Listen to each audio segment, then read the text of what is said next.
May 6, 2009, Stamford Bridge.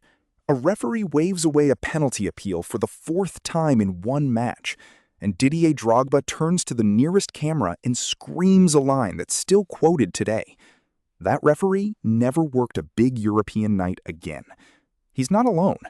Over the next 20 minutes, we're counting down the refereeing decisions that didn't just cost a match. They changed World Cups, ended careers, and rewrote the laws of the game itself. Welcome back to Football Actually. This is the video where we stop arguing about what the rules say, that's every other video on this channel, and start looking at the moments referees got it catastrophically wrong anyway. We've got 6 cases. One honorable mention that's still disputed by scientists 60 years later. A countdown of 5 decisions ranked by how much history they changed. And at the end, one 2022 World Cup goal that the internet insists was a scandal, but actually wasn't. Stick around for that one. It's the best myth bust we've done on this channel. Let's start with the one nobody can prove either way. July 30th, 1966, Wembley. England and West Germany are locked at 2-2 in extra time of the World Cup final. Jeff Hurst takes a cross from Alan Ball, swivels, and rifles a shot that cannons off the underside of the crossbar and bounces down onto, or over, depending who you ask, the goal line. Swiss referee Gottfried Dienst didn't have a clear angle. He ran straight to his linesman, a Soviet official named Tofik Baramov, and Baramov signaled goal. England led 3-2. They'd go on to win 4-2 and lift their only World Cup. Here's the part that makes this an honorable mention and not a full entry. Nobody actually knows if Baramov was right. Every serious frame-by-frame and computer analysis conducted since 1966 has leaned toward the same conclusion. The ball probably did not fully cross the line. But probably isn't definitely. And unlike everything else on this list, there's no camera angle from 1966 good enough to prove it either way. It's the one worst decision that might not have even been wrong. What's not disputed is the fallout. Germans still bring it up. England fans still defend it. And Baramov became such a legend in England that visiting fans still pay respects at his grave when the national teams meet. One call, 6 decades of argument. Now, on to the ones where the evidence is actually clear. May 6, 2009. Champions League semi-final, second leg. Chelsea need a win to reach the final. Michael Essien puts them ahead with a rocket from 25 yards in the 9th minute. And for the next 80 minutes, Norwegian referee Tom Henning Overbo becomes the most hated man in West London. First, Florent Malouda goes down under a challenge from Dani Alves inside the box. Free kick given outside it instead. Then a shout for a trip on Drogba. Then, with 25 minutes left, Barcelona are already down to 10 men. Eric Abidal sent off, and Gerard Piqué appears to handle the ball in the area. Nothing given. Then, deep into stoppage time, Andres Iniesta scores the equalizer that sends Barcelona through on away goals. Seconds later, Michael Ballack's shot cannons off Samuel Eto'o's arm inside the box. Overbo waves it away a 4th time. Ballack chases him around the pitch. And that's when Drogba grabs the nearest TV camera and delivers the line this channel opened with. Chelsea manager Guus Hiddink later said it was the worst refereeing performance he had ever witnessed in his career. Overbo himself admitted years later that he probably got at least one of those calls wrong. He needed a police escort out of the country, and he never refereed a Champions League knockout match again. June 18th, 2002, round of 16. Co-hosts South Korea against a golden generation Italy side.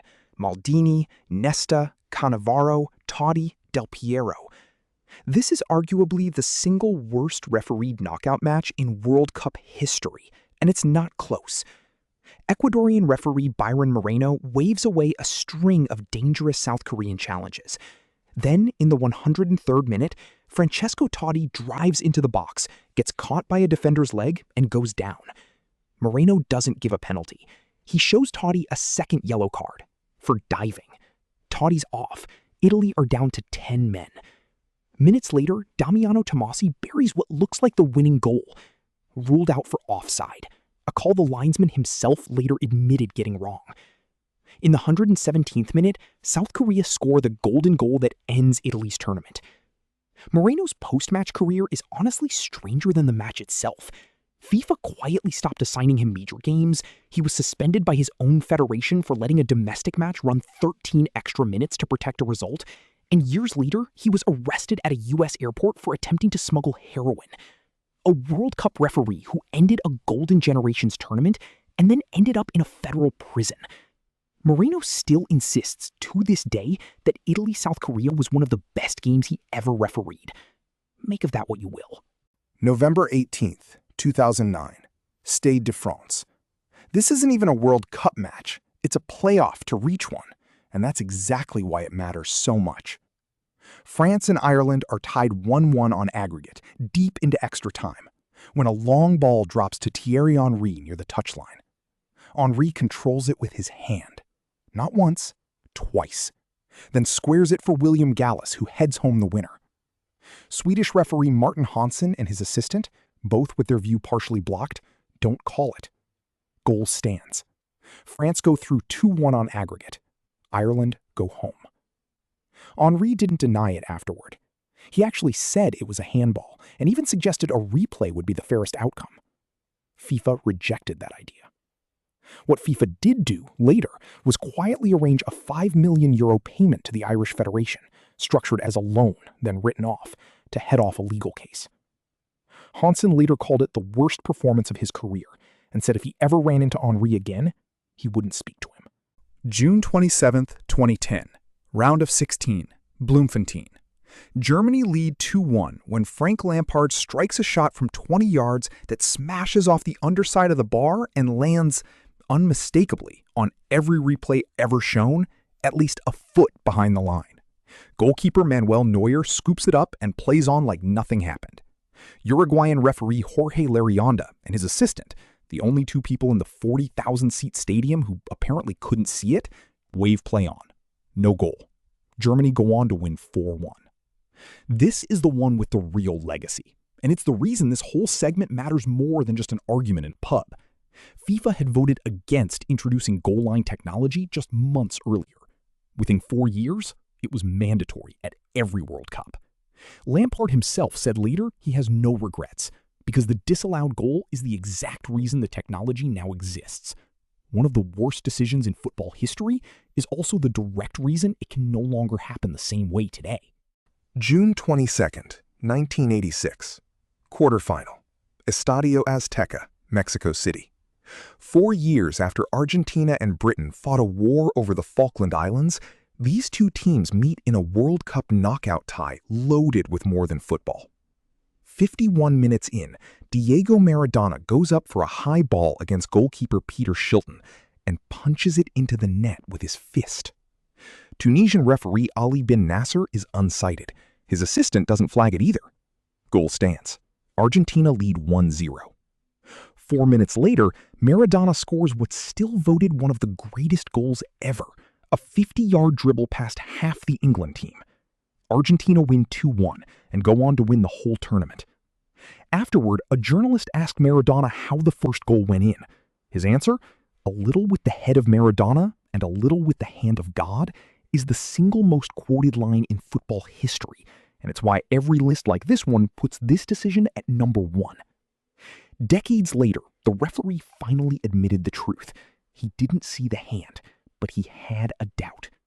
One handball, one nickname, 40 years of arguments that show no sign of stopping. December 1st, 2022. Japan versus Spain. Kaoru Mitoma chases a ball toward the byline, cuts it back, and Ao Tanaka taps it in to put Japan 2-1 up, a result that eliminates Germany from the tournament entirely. On first look, it seems like the ball is clearly out of play. Social media exploded. Spain's own manager said the photos must have been manipulated. Commentators started calling it the new Lampard moment. Here's the actual rule, straight from Law 9. The ball is only out of play when the whole of the ball has completely crossed the whole of the line. Not most of it, all of it. And because a football is round, its curved edge can still be technically touching the line even when it looks, from directly above, like there's a gap of green grass showing. FIFA's goal line camera, a completely different system from the human eyeballs that failed Lampard and Maradona and everyone else on this list, showed exactly that. A sliver of the ball's curve was still in contact with the line. VAR overturned the assistant's call. Goal stood, correctly. So no, this isn't a case for the countdown. It's actually the opposite. It's proof that when you replace a linesman's eyes with a chip and a camera, football stops making the mistakes we just spent 15 minutes talking about. That's not a controversy. That's the system working exactly the way it's supposed to. 3 questions before we go. Answers in the description if you want to check yourself. Question 1. Which referee's decision directly led FIFA to introduce goal line technology? Question 3. How many separate penalty appeals did Chelsea have turned down in that 2009 Barcelona match? Question 3. Under Law 9, what has to happen for the ball to be considered out of play? Most of it crossing the line, or all of it? If you want the full breakdown of how handball is actually supposed to be called, go watch video number 2. It'll change how you watch these clips. And if VAR's role in the Japan call had you curious, video number 3 walks through exactly how that system works behind the scenes. Which one of these 6 should never have happened? Avrabo, Moreno, Henry, Lampard, or Maradona? Argue with each other in the comments. I'll read all of it. See you in the next one.